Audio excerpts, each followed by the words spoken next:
Alright, so in this one I'm going to show you the process for adding a damper assembly to a frame that has already been built and shipped.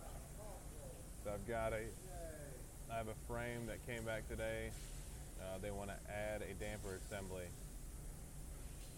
So your first step is to go into EBMS, pull it over here, and you're going to look up the invoice number of that original frame. So this is it right here. You can get this off of the purple RA tag. You remove the letters RA and then type in the number. That will take you to the original invoice. Double click it.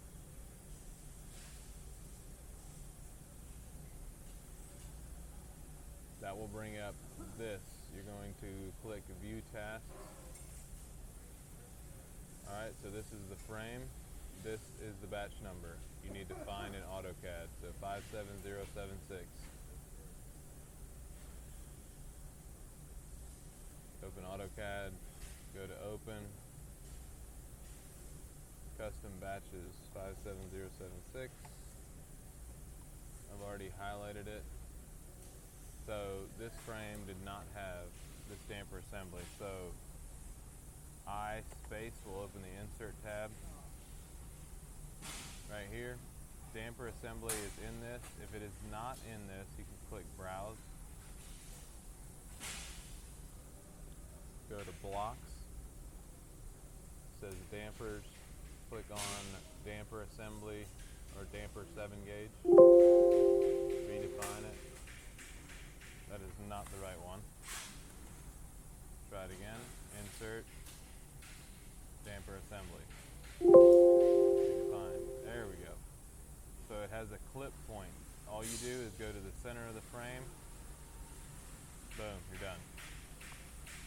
You will then highlight that frame, copy it, open up a new drawing, paste it, save this. How I usually do it is I usually save it as DA dash whatever the invoice number is. So DA dash RA 533931B. Save that in there in a laser cut frame folder. You can only do these on the Mitsubishi, so save it in the Mitsubishi folder and you're good to go. Metamate it. I will continue this video or continue the instructions